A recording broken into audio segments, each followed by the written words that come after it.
kabahagi mo. Radyo Pilipino. Saan mang bahagi ng Pilipinas, saan mang bahagi ng mundo, anumang uri ng pamumuhay, kabahagi mo. Kabahagi mo. Radyo Pilipino. Radyo Pilipino. Sumasahimpapawid sa DWPR 1296, Dagupan, DZTC 828, Tarlac, DZLT 1188, Lucena, DZYM 1539, Mindoro, DWRL 1080, Legazpi, DWRN 657, Naga, DYRB 540, Cebu, DYRL 1035, Bacolod, DYRN 1134, Dumaguete, DXCO 1044, Cagayan de Oro, DXGS 765, General Santos, DXOC 1494, Ozamis, DXOW 981, Davao, at Radyo Pilipino Podcast Center, Manila. Ito ang kabahagi mo, Radyo Pilipino, napapakinggan on air and online sa buong mundo sa pamamagitan ng www.radiopilipino.com. Radiopilipino.com. Impormasyong may kalidad at serbisyong may halaga. Kasama, katuwang, kapinoy. Kabahagi mo. Kabahagi mo. Radyo Pilipino. Radyo Pilipino. Handa ka na bang pumasok sa mundo ng sports? Kung ready ka na, welcome sa headquarters ng Usapang Sports. Sports Minded. Saksihan ang inspiring, unfiltered moments kasama ang mga paborito mong athletes and sports legends at ang mga secrets to win mula mismo sa mga bigating coaches. Sports Minded. Uplifting stories. Breathtaking adventures.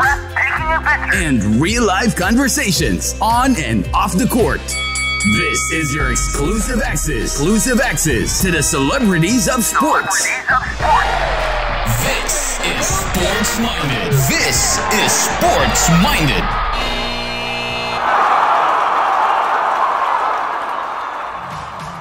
Ano mang bigat ng hamon ng ating buhay, ang ating dinadala, kakayanin pa rin natin ito basta buo ang loob natin at may determinasyon. Happy Saturday mga kabahagi and kawan! It's weekend once again. Usapang sports na naman tayo. Welcome to Sports Minded. My name is Kathy G. Season 2 na po tayo and we are lucky dahil live nating makakakwentuhan ngayon ang ating guest for today. Oh, 'di ba? Girl power muna tayo ngayong araw na ito, mga kabahagi and kawan. Alam naman natin na hindi madali sa isang babae, lalo na ang maging isang ina, sa dami ng aming mga responsibilidad na kung minsan nawawalan kami talaga ng time, 'di ba, para sa sarili namin. Pero mai-inspired tayo sa ating guest for today dahil napakaganda ng kanyang pangangatawan. And a mother of 3, imagine niyo yan, mga kabahagit kawan, parang ako'y biglang kailangan na ata din ng exercise. Kaya wag kayong bibitiw mga kabahagit kawan, ha? Pero bago yan, napapakinggan muna tayo sa lahat ng Radyo Pilipino and 1FM stations nationwide. You may also visit our www.radiopilipino.com or www.1fm.ph sa ating streaming. At bisitahin din po ating Facebook at YouTube, Radyo Pilipino and 1FM. You may also text in ang ating pong cellphone number at 0968-898-2503. Ayan, mga kabahagit kawan, tuloy-tuloy na po tayo. Dahil excited na ako siyang makakwentuhan. Ito po muna ang ating One for the Books. Here's One for the Books. One for the Books. One for the Books. Alam nyo ba na ang bodybuilding ay nagsimula noong 18th century pa? Wow, ganun katagal. So nagpa-bodybuild na pala ngayon noon ng mga sinaunang tao. Pero nagsimula ito sa ancient Greek and Egyptians. Pero dati, hindi pagandahan ng goal ng katawan, 'di ba? Ang palakasan, kundi pagbubuhat ng bato, mga hayop at yung paghatak ng mabibigat na cart ang kadalasang practice noon. That's one for the books. Here's One for the Books. One for the Books. One for the Books. Here's another one. Alam nyo ba, noong 1901 pa, ang unang opisyal na bodybuilding contest ay sinimulan ni Eugene Sandow. Siya ang tinaguriang ama ng modern bodybuilding. At tinawag niya itong The Great Competition. Here's One for the Books. One for the Books. One for the Books. Eto, last na talaga to ha. Another one for the books ha. Na kinakailangan din pala, alam nyo ba yon, na mga bodybuilders ng fat sa katawan. Kanina, habang kakwentuhan ko ng ating guest, diba? Aba, hindi pala, akala natin kapag ikaw ay bodybuilder, kailangan ang gaganda ng katawan mo, limitado ka sa iyong mga kinakain. I know, no, mamaya alamin natin yan ha. At alam nyo ba na ina-advise sila na mag-include din ng saturated fat? Sabi ko, di ba bawal yun? Di ba hindi maganda yung saturated fat? Kasi ito yung mga namumuo sa normal temperature sa kanilang diet. Pero kailangan nila yon para mapalakas yung kanilang testosterone levels at mag-gain ang kanilang muscle size. Another one for the books. Nako mga kabahagit, kawan, kanina pa siguro tayo excited ang ating technical at of course me para makapagkwentuhan na tayo. Ano nga ba ang dapat nating gawin at paano magkaroon ng napakagandang katawan? Sports-minded. Sports-minded. This time, mapapakilala ko na ang ating guest for today. Alam niyo po ba na hindi niyo aakalain ang ating pong guest ngayon ay, 'di ba? Yung kanyang pangangatawan talaga. Parang lahat nung nakakita sa kanya, wow! She's a mom, a wife, and a businesswoman at the age of 49. Baro, hindi siya mukhang 49, diba? Grabe talaga. At ito lang naman po ang kanyang mga awards. Slimmers World International Creative Posing Winner Champion and Slimmers World International Miss Great Bodies 2023 Champion, fresh na fresh. IPF Raw Nationals 2022 Powerlifting Competition Masters Champion. And Just Do It 2022 IFBB Sports Model Champion. Wag na natin patagalin pa. Let's all welcome Miss Nori C. Hi, Miss Nori. Hi, Kathy. Thank you for the very nice introduction. Oh, so happy that nakasama ka namin dito. It is an honor to be here. Thank you for inviting me. Actually, nakita ka pa lang namin, Nori, na-inspired na kami. Na parang, teka lang, kailangan na ata natin ng ganyang pangangatawan. Nakikita nyo para doon sa atin pong mga listeners, at yung mga, if I were you, manood na rin kayo sa YouTube at FB para makita nyo yung very good body ni Miss Nori. Nori, eto muna, siguro tell us about yourself, yung story mo. Saan ka ba lumaki or how was your childhood? Yung parents ko, nasa business kasi yung parents ko eh. Pero, ayun, so,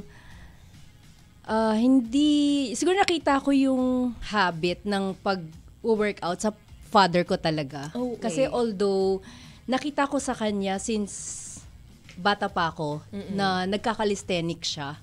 So, even if na-reach niya na yung age ng 80s, almost 80s, meron pa rin siyang abs. Talaga, 80s so, siya na? talaga yung, wow. Until nga nagkaroon siya ng sakit, yun lang yung reason kung bakit siya nawala. Pero very healthy yung body niya, very strong. Even if na umabot na nga siya ng almost na 80s, nag-walk siya ng, I think, 5 to 10 kilometers a day. So, talaga may disiplina. Yeah, doon ko nakita sa kanya na kung nag-exercise ka talaga, strong yung body mo. Hindi ka magre-rely sa ibang tao. Talagang, so siya yung naging idol ko. Kaya ginaya ko siya. Wow. Speaking of abs, kahit ba nasa age ka na, like 60s yan, pataas, pwede ka pa ba magka-abs? Yes, of course. Kasi percentage ng body fat yun eh. So, hindi lang siya basta exercise. Totoo yung sasabi nilang abs is made in the kitchen. So, magkasabay yung workout mo and yung nutrition mo. Okay. Kasi kailangan mapababa mo yung body fat mo at lalabas lang siya ng kusa. Kasi lahat naman ng like weights training or strength training, ginagamit kasi yung core dun eh. Nawo-workout mo siya. Plus, kung mag-abs workout ka pa ng extra, mas lalabas pa siya. Mas lalabas pa. Oh, may kasabihan rin sa matataba na siguro sa kusina nakatira, kaya ganon, diba? Kaya ganon nangyari. So, ibig sabihin pala, nasa family. Yes, nakita ko siya sa father ko, yes. Oo, kaya parang yun na rin yung naging inspiration at nag-encourage sa'yo to not more on the aesthetics, more on dun sa functional siya. Pagka na-build mo yung strength, pagtanda mo. So, yun yung naging goal ko nung bata ako. Kaya ako nag-start mag-gym at the age of 17. 17 lang? Yes. Oo. Now that I'm 49. So, matagal na rin siya talaga. Doon ko nakita na pagka nag-build ka ng muscle, magagamit mo talaga siya pagtanda mo. Hindi ka gagamit ng baston Oo. na you could walk, na pwede kang maging independent. So as early as 17 years old, kumbaga parang inintroduce mo na yung sarili mo sa parang kailangan Strength training. training. Yes. Eh, di ba parang yung mga age na yun, parang yung pa yung mga kain, labas, di ba? Yes. Yung parang At saka, happy-happy. True. Other than that, hindi pa uso yung mga babae halos na Nag-gym. nagmamasel. Ayaw nila. Kasi Parang syempre- for them, muscular is parang lalaki. Oo. So kailangan ang ano mo is parang kay Coca-Cola bottle, ganyan. Pero for me, hindi eh. For me, more on aesthetics, yung pagiging functional ng having muscles on your body. Ever since you're 17 until now, meron ba na bago sa training mo in the gym? Yes, kasi 'di ba, meron ng YouTube, social media kasi during that time yung information is hindi ganun kadami eh. Like yung how you train ng hypertrophy, kung paano palakin yung muscle mo. Before, basta mabigat lang yung buhat mo, enough Okay na yan na. eh, yes. Pero right now, hindi, may science behind na kung paano mo siya mapalaki. Like how many reps, like yung nutrition mo. Before, parang hit or miss yung nutrition mo eh. Right now, nako-compute mo na siya eh. So iba talaga right now. Maswerte yung mga tao ngayon. Kasi talagang ang dami mo na, may Yes, mga marami apps na ng nga eh. info, yes. Ang dami mo na nakukuha. Actually, I've tried once sa app, yung parang lang for ilang minutes lang yung bawat. Hindi ko natagalan, para 1 linggo lang bumalik sa dati. Ah, really? What kind of apps? Parang lang yun eh, parang you have to spend like 3 minutes ba? Or 5 minutes? O 15 minutes of Is your it time. cardio? Is it cardio? Parang, Or weightlifting? no, Or parang abs? parang abs lang. It's more on the abs. Okay. Well, kung meron kang maigsing time, I would suggest strength training kasi tinatamaan din yung abs dun eh. Okay. Hindi naman basta-basta lalaki yung mga babae. Magto-tone lang talaga unless sobrang gusto mo talaga mag-build. Kasi hindi ganun kadaling mag-build ng muscle sa babae. Kahit ang bigat ng binuhat mo, hindi pa rin Hindi siya basta-basta. unless talagang dedicated ka sobra na lumaki. Pero hindi siya ganun kadali. Sana ganun kadali. Pero hindi talaga eh. Kahit magbuhat ka ng magbuhat dyan, hindi ka pa rin lalaki. So, anong ensayo na ginagawa mo? Like, mayroon bang routine, daily routine that you do? Like, parang, eto muna, for this day, I'll do this. Yes. Like, the following day, ganun. 5 days a week ako nag-workout. Okay. Split yung training ko. Like, kunyari, on Monday, shoulders. Tuesday is chest and arms. And then Wednesday is legs. Back the next day. And then glutes and hamstring, yung pinaka-last day ko. So, ini-split siya into 5 days para lahat ng muscle group na nagagamit. Going back nung 17 years old ka, as you age, syempre, di ba, yun nga, nag-start ka na pangangatawan mo, di ba? There were times ba na parang merong mga, katawang lalaki, parang gano'n. May mga ganun ba na narinig ka during your mga younger years during mo? that, yeah. Oo. But I don't really mind kasi yung mga nagsasabi nun, usually, I would prefer kasi yung built ng muscular more on yung built ng yung parang mga sexy. yeah, for me kasi mas gusto ko talaga yun eh kasi functional for me eh. Nori, kinakatakutan ba kapag gano'n? Medyo big, ka? I think so. May mga boys ba parang True. natatakot sa'yo? Alam mo, kwento ko lang. Kasi yung kasama ko na first runner-up, si Elisa, sumakay kami kasi bumaba kami sa Baclaran na LRT. Oo. Eh, hindi kami familiar dun sa area. And kailangan namin pumunta sa photoshoot ng Slimmers Great Bodies. Hindi namin alam. Nagtatry kami mag-grab, but walang nag-a-accept. Yung pala, wala talang grab sa area. Okay. Meron lang tricycle. Or yung mga padjak. Oo. Nakakatuwa lang kasi sila kuya. Si Elise, natatakot siya baka iharas kami. Pero sila kuya, sabi nila, wag niyong lolokohin yan. Laki ng katawan ni ate ha. Baka bugbugin kayo niyan. Sila yung natatakot. Sila pa yung natakot. Jory, baliktad na. Nung mga mga younger, like the 20s, yung mga manliligaw, hindi ba sila parang naalo? You know what? Napansin ko, maraming lalaki ang gusto nilang built na babae. Oh. Kasi during that time, I think Kasi hindi ako kasing muscular now compared sa before. Shapely ka lang talaga. Very toned. Oo. Napagkakamalan nga ako madalas instructor dun sa gym. Pero hindi ako kasing built na right now. Kasi ngayon, very competitive na ako. Kaya kailangan malaki yung delts Correct, ko, oo. maliit yung waistline, malaki yung hips and glutes. Pero before, toned lang siya talaga. So napagkakamalan ako instructor sa gym. So yung mga lalaki, natutuwa sila na ganun yung itsura mo. Oh, kasi parang hindi siya normal for During the time, the time, yes. 'di ba? Na parang so pag nakita ka ganyan, parang there's something kakaiba to, Yeah, parang mga mas challenging. Lumalapit pa sila. Oo, 'di ba? Hindi sila natatakot. Ayun, si Habi ba muscular din or into Yeah. into bodybuilding din? Nagkakilala kami ni husband sa gym talaga. Okay. So ever since talaga, mahilig kami mag-gym ni husband. So slimmers din. 20 plus years ago na siya. So, ayun, si husband, nagbi-build siya ng body right now. Even before na na-meet ko siya, built na siya eh. But right now, at the age of 52, he wants to compete next year sa bodybuilding. So how was your story? Paano kayo nag-start or yun ang Yun, love story? Yung kwento ni husband, hindi niya ako nilalapitan daw kasi mukha raw akong hindi approachable. Kasi syempre pag nasa gym ka, ang focus mo is hindi naman maging Mag-sight. Yes. Ang focus mo is yung training mo. Correct, Tsaka very correct. limited yung time mo. So, bakit ka makikipagkwento? So, hindi siya lumalapit sa akin kasi nahiya daw siya. Pero one time kasi, nag-i-squat ako. Medyo mabigat yata yung squat ko. So, lumapit siya kasi inalalayan yata niya ako kasi akala niya matutumba ako. So, yun na yung story. Nakapagkilala na siya. Nagkaroon daw siya ng chance. So, nakakatuwa lang kasi si husband, although matagal na yung panahon na yun, until now, naaalala niya, and he's so happy na lumapit siya. Parang he's so happy na right now, ikaw yung naging wife niya. Oh, talagang meant kayo Yes, for man. each other, Sobrang diba? mabait si husband talaga. Wow, so ang galing kasi parang yung family niyo siguro pag nasa bahay, 'di ba? Paano kayo yung mga diet, 'di ba? Kasi you have to maintain your You'll be surprised na yes, meron kaming nutrition na fina-follow, pero nagpapadeliver din ako sa Grab ng cake, ng Korean food. talaga. Kumakain din kami ng Only steak sa labas. So, tsaka umorder din ako ng ice cream sa grocery. So, yes, meron kaming nutrition, pero nag-e-enjoy din kami ng food kasi kaya na nga namin siyang i-burn sa yun gym.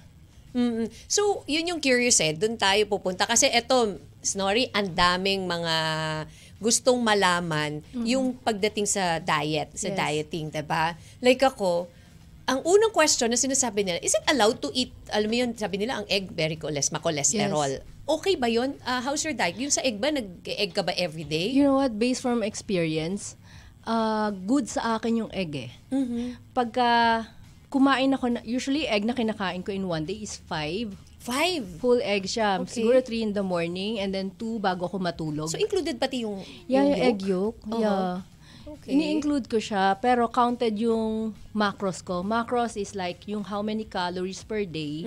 And then, kung ilan yung protein. Sorry, very technical. Pero, kasi medyo nasanay na kung ilan yung protein mo and carbo and fat. Kinakount talaga? Not so strict pagka off-season. Oo. Like ngayon, naka-off-season na ako kasi tapos na yung competition. So, Kung Kain parang estimate na lang. Pero kinakain pa rin namin siya. Nagluluto talaga ako ng eggs kasi yung mga anak ko, yun din yung snack.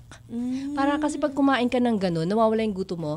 yung egg. Yes. So, not necessarily kailangan boiled lang ba? Or fry? Or scramble? Pagka fried, hindi pwede yung nalulunod sa mantika eh. Oo. Kailangan non-stick.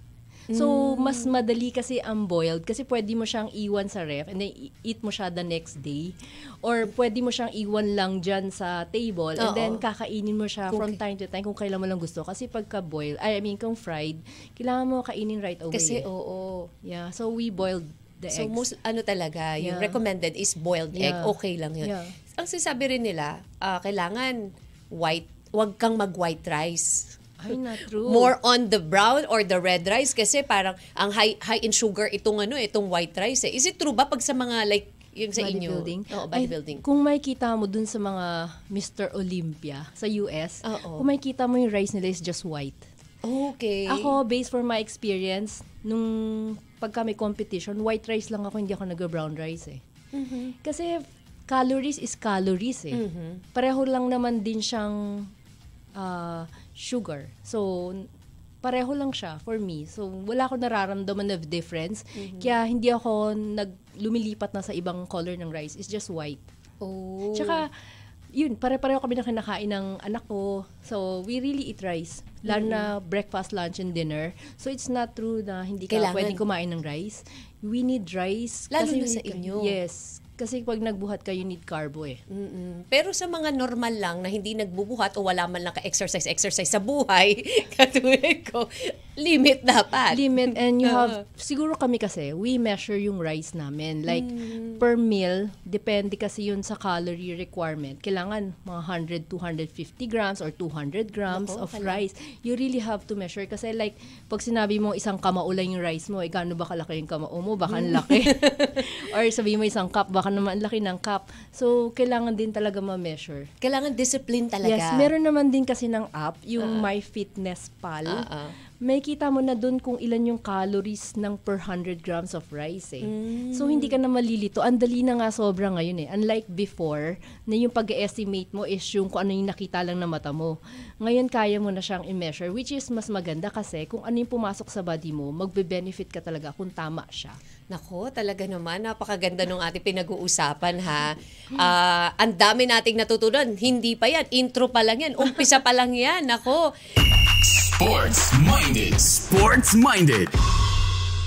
Eto ha, pero sa stages in life, Miss Nori, that we go through, nagkaroon ba ng limitation sa gym, lalo na when you became a mom?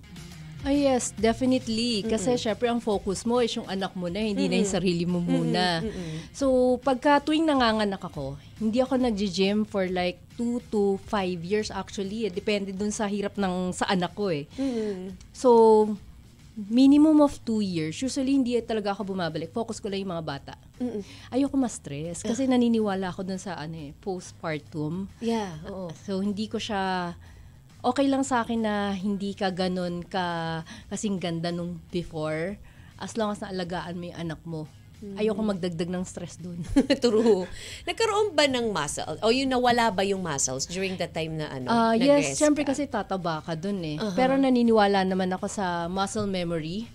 Kahit na tumaba ka, nasa loob pa rin yun eh. Mas madali ka nga actually babalik eh. Okay. Kasi meron ka ng muscle memory, may muscles ka na inside. Kailangan mo lang siyang i-cut or mag-loose ng fats. So, meron ka na talaga. Oh, yun. Kaya yung shape mo, hindi ka Hindi madaling ma-out-shape. Hindi ka yung mabilbil na tao.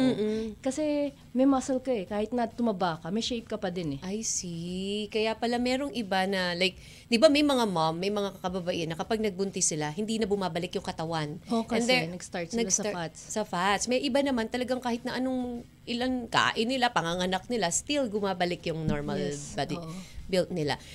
Nori, may mga times ba sa buhay mo na gusto mo nang tumigil sa ganyang larangan? Ano yung mga bagay and reasons na para tumigil ka?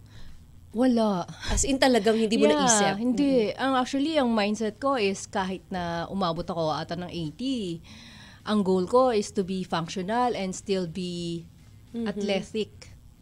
Talagang tuloy-tuloy lang. Yes, wala sa mindset ko na i-stop siya. Kasi ang kumbaga yung nagpa-stop lang sa'yo is yung tuwing nanganganak. Nanganganak ka. Oo. Sa palagay mo ba kung hindi ka into like the bodybuilding, anong life meron ka ngayon? Businesswoman siguro. Yun lang. Wala nang iba. But still, ano pa rin, dapat fit pa rin yung pangangatawan. How about your kids pala? Are they into bodybuilding Yes, din? all of them. Yung panganay ko, may balak siya to compete. 23 na yung panganay ko eh. Okay. May balak siya mag-compete sa Great Bodies next year. Ooh. Yes. Nagmo-model yun eh. Ano sila? All boys ba to? Or Youngest ko is girl. Pero bodybuilder na pero rin. gusto niya maging boy eh. Ayaw niya ng build ko eh. Ang gusto niyang build yung mga kuya niya. Okay. Maliit daw ako sobra. For her. So, so lahat sila? So, Yes. talagang sa family? Yes. Yung second child ko, nag-compete na siya sa IFBB Nationals last July lang. Nanalo siya second place.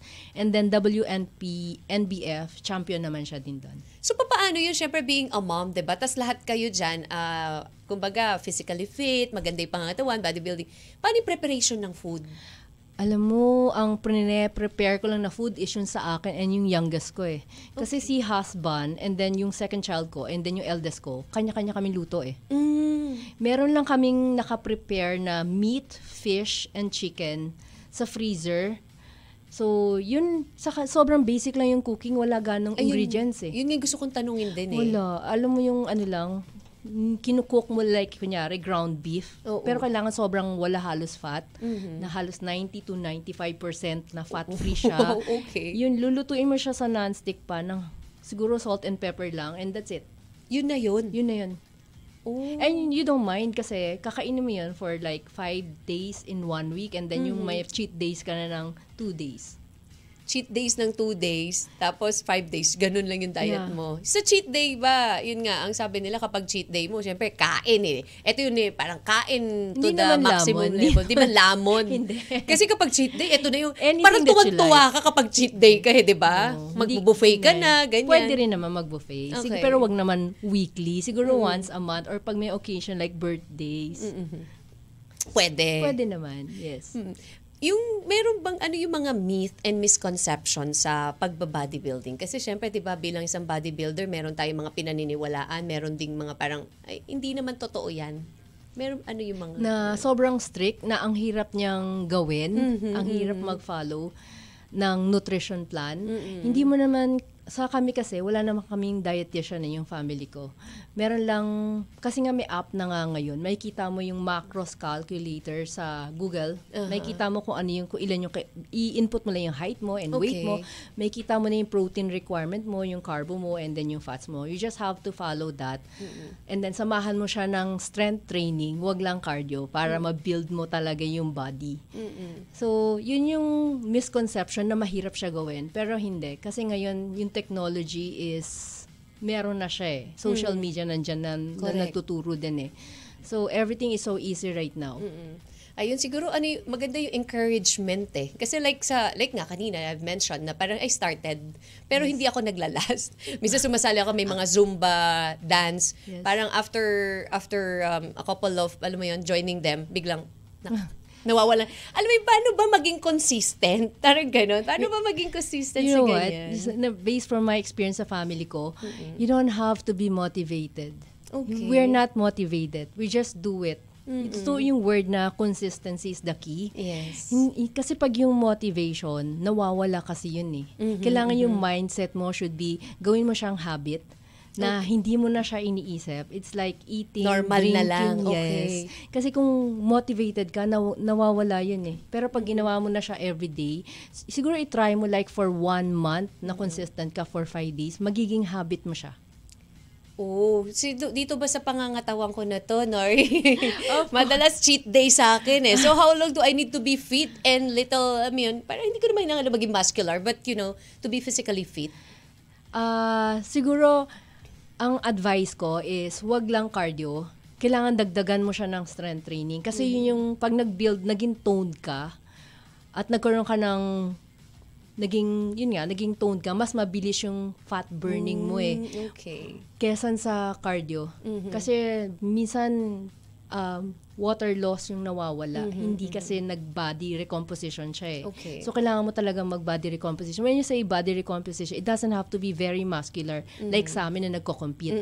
Pwede ka lang maging toned. Pero kasi kung naging toned ka, yung fat burning mo is kahit tulog ka, nagbo-burn ka Nagbo-burn na eh. siya. Unlike kung nag-cardio ka, nagbo-burn ka lang during that time. I see. Pero pagka na bago mo yung composition ng body mo by lifting weights, kahit tulog ka, nagbo-burn ka eh. Tuloy-tuloy na. Yeah, tsaka pagka nakita mong may change sa body mo, I think yun, pwede mo siya maging motivation to continue na hindi ka na mag-stop. Kasi nakita mo na yung pagbabago sa body at manghihinayang ka Yes, to stop. oo nga naman, di ba? Nandun ka na eh. Parang, Mangyayari lang yun kung dadagdagan mo ng strength training ang workout mo. I see. Yung mga like, di ba, meron yung every weekend, ang mga nagsusumba. Yes. Is that good enough? Yes, of course. Okay ang Zumba, at least may activity ka. Okay. Rather than sa wala. Not at all, oo. But I would encourage them to do strength training pa din. Kasi kailangan mo talaga na, hindi kasi mababago ng Zumba yung composition ng body eh. Hindi Kasi siya. ano lang yun, kumbaga parang kailangan lang, kumbaga, Yes. part lang ng exercise lang. Okay. So, kailangan talaga incorporate ang strength training. Miss Nori, yung bang pagpanik, kasi kung halimbawa wala kang treadmill, wala ka talagang time, yung bang pagpanik ng stairs? Yes, is that definitely. okay na ba yun? Yes. Ilang stairs ba dapat? Hanggang ba 20? Siguro, every time that you can. Every time na meron. So, okay na yun every day as long as you have that? Yes, yes. Oh, ayun na pala. Pinakamasimple na yun, ha? Yes. Na pa pwede nating gawin. Kasi ang dami nating excuse sa buhay natin, di ba? Parang, wala naman time, wala akong treadmill, wala akong ganito. O, eto na, hagdan na lang ang gawin mo, pa pwede na. Yeah. Ayan. What are the types of strength training? Weightlifting and sa bodybuilding, I mean sa gym. Or magbubuhat ka ng mga weights. Start with yung mga dumbbells, squats, even calisthenics, pwede rin siya. Like, wala namang weights yun eh. Body weight lang talaga. Kasi mabigat na naman tayo eh. So, kaya na siya. Oh, so paunti-unti hanggang sa, ano yun, start ka dun sa hanggang sa kaya mo na. Yes. Oo. I see. Or pagka magaang na sa'yo, like kunyari, shoulder press ka, may dumbbells ka. Kung magaang na sa'yo, magdagdag ka na ng weights kasi kailangan, na-challenge yung body. Hindi pwedeng consistently same yung weights mo all throughout. Okay. Kailangan bibigatan mo rin kasi hindi mag-grow yung muscles kung hindi mo siya na-challenge. Ayun. So, hindi pala dapat ganun lang the usual. Parang, kasi tama, walang mangyayari, di ba? Kailangan babaguhin mo rin yung later on. Kailangan dagdagan mo ng weights. At saka yung mga babae, kung natatakot kayo talaga na maging muscular, hindi nga ganun kadali. So, sana madali para hindi na tayo nahihirapan. Yes. Pero mahirap siya Matagal. talaga. Kaya, kung kaya yung bigatan pa, bigatan nyo na. Kasi hindi naman talaga, wala tayong testosterone, di ba? Yes. So, talagang for us na mag-build ng gato is sobrang in-effort talaga namin siya. So, effort, wala yung iniinom? Or something na? We do. Whey protein. Yung whey protein lang? Yes. O, bilang isang nanay, Nori, or magulang, paano mo na-convince yung mga anak mo na parang pasukin din yung larangan ng pagkakaroon ng maayos malusog na pangatawan or of course, yung pag-bodybuilding? Parang ang hirap, di ba? Yun nga, sabi mo kasi, parang, yun yung mga age na parang, ayaw pa nila. Ayaw pa eh. Yeah. Kasi, siguro nakikita nila, sinasama ko sila sa gym. Okay. And then nakikita nila si mommy, tsaka si daddy. Actually, I think mas na-motivate ko sila more than yung sa husband ko eh. Kasi ako yung babae. And ayaw nila si mommy na mas macho sa kanila eh. At nakita nila si mommy is built. So nakita nila na kailangan, hindi pwedeng si mommy built, kami hindi. Tapos, yes. Yun, I think that's one of the reasons. Kaya, naging nasa gym din sila at nag-build din sila. Oh, ang ganda niyo siguro tignan yung family, 'di ba? Na parang pag lumabas kayo, wow, ang ganda naman ng family na to, physically fit, 'di ba? Oo. Maraming naglalabasan, Nori, at napapanood tayo na fastest way to lose weight. Meron bang ganun? Yes, pwede kang mag-lose ng weight pero madali mo rin mababalik eh. Kasi sometimes like kung na-lose mo siya in just 2 weeks or 3 weeks, manghihina ka dun eh. Hindi siya gradual eh. Tsaka sometimes hindi naman talaga fat yung na-lose mo eh. Sometimes water lang yun eh. Akala mo fats na eh. Tsaka manghihina ka talaga. Unlike kung gradual at nilagyan mo nga ng strength training like 3 months, 6 months, malakas ka eh. Hindi ka manghihina eh. Kasi nag-build ka ng muscle sa body. Hindi ka manghihina. Ayun, kaya kasi... Tsaka gradual yung... hindi naman bigla-bigla. Tsaka yung pag-muscle kasi, since nag-body recomposition ka, hindi ka exactly nag-lose ng weight. Posible same yung weight mo eh. Pero yung itsura mo iba eh. Okay. Like, kunyari, same kami ng height and weight, na pareho kaming, like, right now, 115 ako. Pero kung may ka-height akong babae na 115, iba yung itsura namin eh. Doon mo makikita yung weight talaga is different eh. Hindi mo siya pwedeng sabihin na pareho tayo ng weight, magka-itsura na tayo, pero yung body natin magkaiba eh. So, it's not really dun sa weight. So, pagka nagbuhat ka nga, in 6 months, makikita mo itsura mo, iba talaga. Yung damit mo, iba yung fit, mas maluluwag na. Pero yung same weight mo na babae, iba kayo ng iba itsura. yung itsura. Wow, talagang ang dami nating kailangan gawin, dami nating natututunan. Sports-minded. Sports-minded. Kayang-kaya pa natin. Kaya nating maging katulad ni Miss Nori. Ayan, 'di ba? Pero sabi nung iba, napapakamot na lang yung ulo eh. Ang sarap ng chocolates eh. Kumakain ako niyan. Ang sarap ng cake eh. Ang sarap ng ice cream. Ang sarap mag-buffet. Ang sarap mag-samyup. puro na lang masasarap. Pero paano naman ang ating pangangatawan? Kailangan din talaga natin na magpaka-healthy, lalo na at we're aging, alam mo yun, kapag tumatanda ka, di ba?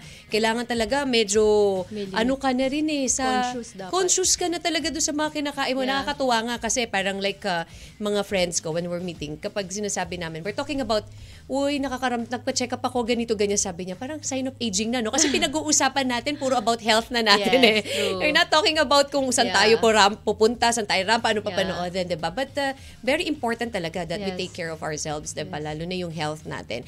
And yun, Miss Nori, punta tayo dito sa training. I mean, sa pagtitrain mo, of course, there's a competition eh. Paano yung preparation mo sa training if there's a competition? Nung nag-compete ako for Great Bodies recently, nanibago talaga ako sa kanya. Actually, nung una nga, nag-hesitate ako mag-join eh. Kasi nung sa orientation, nakita ko puro bata yung mga nandun, may 18-year-old pa doon. Tapos may 23. Sabi ko, oh my God, ka-age ng mga anak ko, mas bata pa pala sa anak ko yung iba. And nalaman ko lang doon, sabi kasi sa akin, nung in-invite ako, parang maglalakad lang daw ako. Ganon kadali. Ko posing. Hindi ko alam na kailangan tumbling. Okay. So, meron siyang aerobics gymnastics. So, dun ako nag-hesitate talaga. Kasi sabi ko, ayoko mabalian ng buto at this age. Pero sabi ko nga, since napasok ko na siya, kailangan panindigan ko na yon. So, nag-training ako for aerobics gymnastics. Natuto ako mag-cartwheel, natuto akong mag-roll over, yung mga bagay na hindi ko ginagawa before. Kasi nga, ang training ko is powerlifting and bodybuilding eh. Hindi ako nag-aerobics gymnastics. So, lahat nanibago ko talaga. Pero sobrang grateful ako na na-experience ko siya. Kasi once in a lifetime experience siya eh. Correct. Yes. Hindi ko in-expect na kaya pala, na kaya mo sumabay sa mga bata. Lalo na yung training na yun, na-experience ko na 7 a.m., nag-start ka na ng training. Tapos umuwi kami ng 2 a.m. kasi may rehearsals. Ganun ka, katindi ang training. Ganun katindi kasi like, as a mom pa, kailangan mong gumising ng 5:30 kasi magluluto ka pa ng breakfast. So, paano yun? Time management talaga. Tiis. Like, kunyari, after ng training namin, kasi nga 7 a.m., kailangan prepare na ako going dun sa aerobics gymnastics ko na training eh. So, whenever I can, like nasa Grab, dun ako natutulog. So, talagang sinusundot-sundot mo yung tulog mo every time na nagbabiyahe ka. Hindi ba nakapanghina yun kapag ganyan? Like may competition, tapos syempre, like yung ikaw, mom ka, ang dami mo pang obligations eh. Marami kang iniisip. Ang dami mo iniisip. Hindi ba nakakadagdag yun, nakakapanghina pag sa competition? Na paano ko ba to? Yung support group ko is maganda. That's like good. yung anak ko na second child ko, siya yung naghahatid na dun sa youngest ko. And then, yung husband ko, pag hindi ko na kaya mag-cook ng food ko, siya na. Sabihin ko, Daddy, pwede pa-cook ako ng chicken ko, tapos padala mo rito sa area na to. Siya yung mag-cook. And then, so, yung support system ko, is sobrang grateful ako. Kasi kung hindi ko yun, kung wala sila, sobrang stress ko. Correct. Very important din talaga yung support group. Yes, na hindi ka nila bibigyan ng problem mentally. Kasi, yung competition na yun is yun na nga eh, mentally draining, emotionally draining, lahat na draining, physically draining. So, hindi na sila, so sobrang grateful ako. Nori, kapag ba may competition kang ganyan, meron ka pa rin bang specific food that you eat? Like a ritual? May ritual ka ba ginagawa? Like, dapat, para mas maganda ang bigayan ko sa sa mga judges, I need to eat this or I need to wear something. We have to follow yung certain, very strict na kami sa nutrition na. Kasi na yan eh, talagang kailangan computed na yung macros mo, yung protein, carbo, and fats mo. Pero for this competition, iba siya dun sa mga previous competition ko kasi dati wala halos akong carbo for certain number of weeks. I think 4 weeks yata. Pero for this one, may carbo talaga. Kasi hindi pwedeng, kasi nga 7 a.m. nagpe-prepare na ako for training. And then 2 a.m. nakakauwi ako sa bahay from rehearsal. Hindi pwedeng wala kang carbs kasi lutang ka na nun eh. Tsaka sa rehearsal ng GB, yung mga dance rehearsal, yung opening number namin, pag hindi ka nakakasabay doon, lagot ka. Kailangan makasabay. Alam mo yung pick up mo siya kaagad. Eh pag wala kang carbs, lulutang yung brain mo dun eh. So, hindi talaga ako nag-cut ng carbs. Unlike before, pag bodybuilding, tinatanggal siya talaga. Okay. Yun lang yung hindi ko tinanggal. May specific ba na carbs na kailangan? Yes, Ito, may pag competition, number of carbs. itong carbs lang na to ang lagi kong kakainin. May ganun ka ba? Dati, oo. Pero ngayon, hindi na. Like, Kasi talagang, anong carb yung kinakain mo? you know what? Dun sa GB na rehearsal namin, binibigyan nila kami ng kamote and saba. Okay. So, yun yung pantulong sa amin. Which is malaking bagay kasi hindi na namin siya kailangan lutuin kasi pre-provide nila. And then sa bahay, rice naman. Oh, yun talaga. Tas before the competition, Yes. meron bang times na last question before we proceed to the slam book. Meron bang time na unexpected na accident na nangyari during your training? Yeah, na-injure ko yung shoulder ko sa kaka-cartwheel. Sorry, nag-workout ako ng shoulder press. Oo. For some reason, hindi ko alam kung namali lang yung buhat ko. I think this is a week before the competition. Na-injure ko siya, hindi ko siya maangat. So, paano? Yun nga, problemado kami doon. Siyempre, hindi namin pwedeng sabihin yun sa mga ibang candidates na may injury ako, di ba? So, namumblema yung mga coaches ko kasi hindi nila ako mapa-cartwheel. Sobrang bad nung cartwheel. Tabingi kung tabingi talaga. Kung ba kahit ma-execute mo lahat ng skills or yung mga pinagawa sa'yo ng maganda, pero kung yun ang pangit, bagsakan na rin talaga. Hindi ko siya, I don't know, for some reason, siguro ang ginawa nila, nilagyan niya ako ng liniment and hindi namin siya train for how many, parang hindi na namin siya train yung shoulders ko para mag-heal siya eh. Nag-worry din kami talaga. Ano yung usual na injuries sa bodybuilding? Sa akin kasi, usually, experience ko yung back, pero temporary lang din kasi parang nagugulat lang siya eh. So, akala mo injured ka na. Usually, yung lower back and then yung shoulders. Actually, pinaka-common is yung shoulders and yung biceps. Oh. Pero yun yung iniiwasan eh. Kaya nga very smart ka dapat pag nag-training ka or pag hanggat kaya mong ayoko mag-ego lifting. Kaya siguro at this age na almost 49, I can say na injury-free ako. Wow, that's good to hear. Yun lang yung, siguro strain lang yung tawag ko doon sa shoulder. Which is sabi ko nga, bihira ako ma-injure. Bakit sa competition pa? Ano yun sa'yo? Kumbaga parang trial sa'yo yun. Magpapanik ka ba?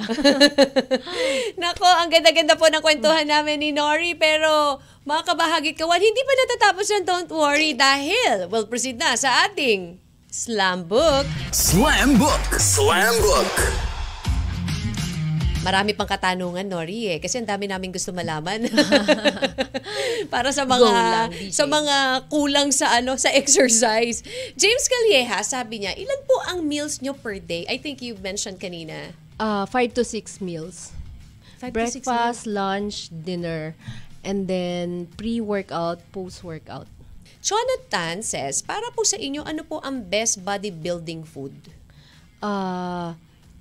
Kailangan yung kaya mong sundin. Usually, plain chicken breast. Okay. And then, halos very low-fat na beef. And then, fish. Oh. Yung pork, we don't really eat pork much eh. Pero yung tatlo. And then, salmon. Yun ang dapat na, wow. Parang yung salmon, sorry. Para pag umay na kami sa chicken. Oo nga. Siyempre nakaka-umay din yun. Kailangan masarap din minsan yung food. Tama. Pero minsan lang naman yun. Medyo pricey nga lang pag nag-salmon Kaya ka. minsan lang, mga once every few months. Yung proper exercise daw, meron ba para mawala yung belly fat? Hindi kasi specific yung target ng exercise eh. Kailangan you have to work out yung buong body mo eh. Kasi tatamaan din yung lahat. belly. Yeah, sabay-sabay yung magli-lean out.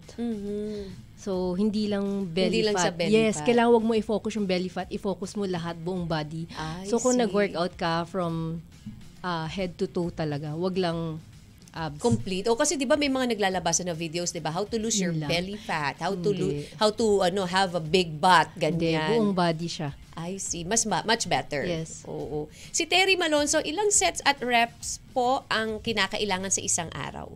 Sets and reps, depende yan sa goals mo. Like, kung gusto mo magpalaki, usually, mababa yung reps, pero high yung bigat ng weight. Pero kung gusto mo magpaliit, high yung reps mo. Sorry. Kung gusto mo magpaliit, high yung reps pero mababa yung weight mo. So, depende sa goal. Kung ano yung goal mo Yes. sa body. Andrea Borromeo, I've been working out regularly naman po. I'm getting stronger but not bigger po. What should I do po kaya? Girl ba si Andrea? Girl, yeah. I think kailangan alamin mo yung nutrition requirement mo. Like yung anak ko na 15-year-old, yun, alam niya yung nutrition requirement niya. Kailangan, meron naman sa Google ng macro calculator. Input mo lang dun yung weight mo and then yung height mo para malaman mo yung protein requirement mo. Kailangan ma-reach mo yung protein requirement mo, pati yung carbs and fats. Nakakatuwa, no? Kasi kung minsan, meron kapag halimbawa kakain ka, like sa mga, do you eat chips ba? Yun muna yung gusto ko malaman. Nagja-junk foods ka ba, Miss Nori? You know what? Yung, siguro, once in a while, nagja-junk food kami. Pero yung junk food usually namin is mga ano pa rin, ano? Yung mga beet, ganyan. Oo, yung may protein pa rin siya. So, Pero I don't really recommend yung protein sa lahat ng tao, ha? Kasi yung iba parang hindi pwede ma-high yung protein eh. So, kailangan ma-check mo muna yung blood work mo. Kung maganda yung, kung wala kang protein sa ihi mo. So, kailangan i-check mo muna. Hindi lahat ng tao kayang mag-protein. Kasi pag nasobrahan din ng protein, meron ding effect yun Tsaka sa body dapat natin. yung protein mo should come from natural food. Kasi mas kayang i-absorb ng body. Ayun. Sabi ni Chris Versosa, for bigger muscles, heavy weights or light weights po? Pwede ang heavy, pwede ang light for bigger muscles. Kung light siya, wag sobrang light, kailangan din medyo may resistance, nararamdaman mo pa rin yung bigat. Light siya, pero maraming reps. Yung tipong ngalay na ngalay ka na. Pero kung heavy, mga 6 to 8, ganyan. Tsaka iniiba-iba ang training eh. Sometimes for like ako, 3 weeks, high reps, low volume, and then after that, magiging low reps, high volume. So, nag-iiba-iba, para na-challenge yung body. So, pareho mo siyang gagawin. Si Ken Gonzalez, should I do cardio before or after lifting? From my experience, okay mag-cardio before lifting, pero wag matagal. Lalo kung gusto mag-muscle building, mga 15 to 20 minutes. Ang kailangan nila. Nagka-cardio lang din ako para as warm-up. Para bago ako magbuhat, pawis na rin ako. Mas mabilis na. Matt Hernandez, is drinking beer okay daw ba kapag gusto mag-build ng magandang katawan? Hindi, kailangan tanggalin niya totally. Kasi walang bisyo talaga dapat. No kasi smoking, yung beer is empty calories. Okay. Wala siyang nutrition. So, dapat kung meron ka ilalagay sa body mo, something na may nutrition dapat. May nutritious na food. Wag yung empty calories na sayang, ba't mo pa nilagay? Di sana kung nagpasok ka ng calories, yung magagamit mo and magagamit ng body mo. Lalaki lang yung chan mo. Kita mo, diba, nakakapag-belly ka kapag sobra ka ng drinking. So, totally talaga, if you discipline. Kaya nga yung mga anak ko, sobrang grateful ako na napunta rin sila sa fitness. Kasi conscious sila na wag uminom kahit ayain sila ng mga barkada nila. Okay. Hindi mo sila mapapainom kasi concerned sila sa health nila tsaka yung ayaw nila nga na alam nila yung empty calories. Si Mark Deso, sabi niya, ano pong thoughts niyo about overtraining?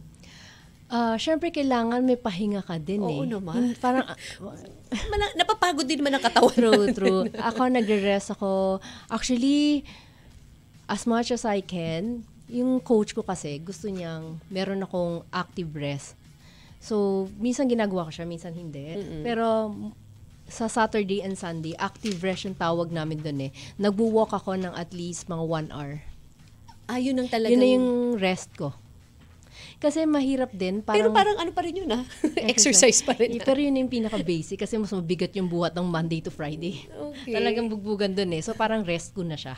Nako, Nori, thank you so much sa pagsagot ng mga katanungan ng ating mga listeners. Pero hindi pa dyan natatapos yan. Ang dami pa namin tanong. Pero this time, mabilisan na lang tayo. Dahil, let's now proceed to our Fast Break. Fast Break. Fast Break. Fast Break.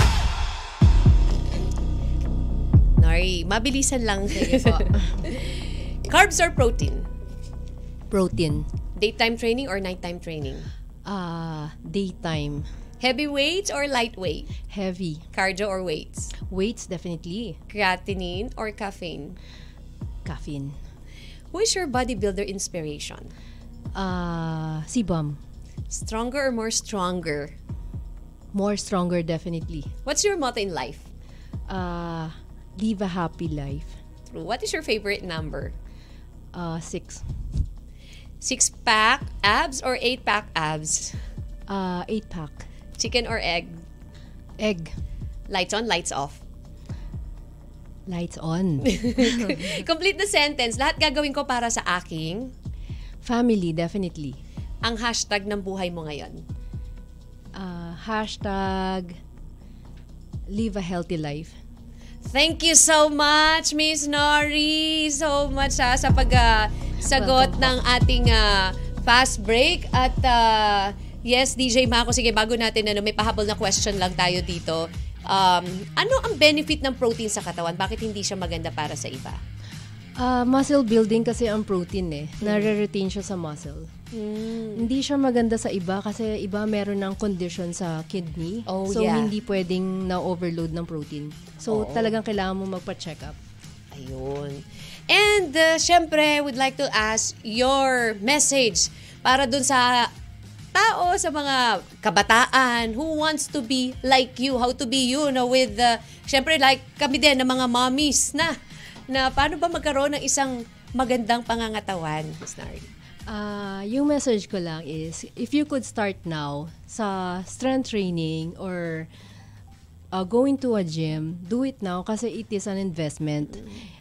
Although hindi mo man makita kaagad yung result, do not give up kasi talagang matagal yung process niya, hindi immediate yung result. Just continue kasi may kita mo siya, pagtanda mo, magbe-benefit ka talaga. Based from my experience, sabi ko nga, at the age of 17, nagji-gym na ako. Right now, at the age of 49, nag-compete pa ako sa Great Bodies and nanalo pa ako. And I'm very strong, nararamdaman ko talaga, I'm very strong. So, my advice is, do it now, habang kaya mo pa and strong ka pa. So, it's never too late to body build. Yes, that's true. Kayang-kaya pa kung meron ka lang determinasyon at disiplina. Yes, and you really have to find time kasi kaya naman natin mag-browse ng cellphone or manood ng Netflix. You really have to give time. Hindi pwedeng walang time. Yes, you really have to. Kasi meron tayong kayang time na gawin sa ibang bagay Pero yun, kailangan i-priority mo siya talaga.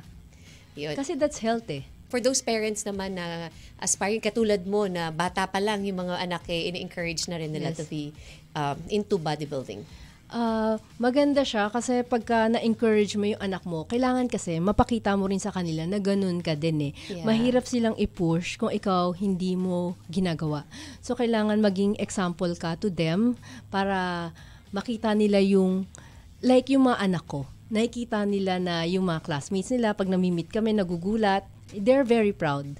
So, pag feeling nila proud sila sa parents nila, sila rin gagaya sa'yo Exactly. Thank you so much, Nori. Welcome po. Thank you so much for spending your time with us. I know it is you're an honor busy, pero still, you find time with us. Thank you so much. And thank you so much, mga kabahagit kawan, sa pagsama sa amin ni Miss Nori C., ang ating pong bodybuilder dito sa Sports Minded. Until next Saturday, mga kabahagit kawan, always remember, as Team Notke says, hard work beats talent when talent doesn't work hard. Good day, everyone.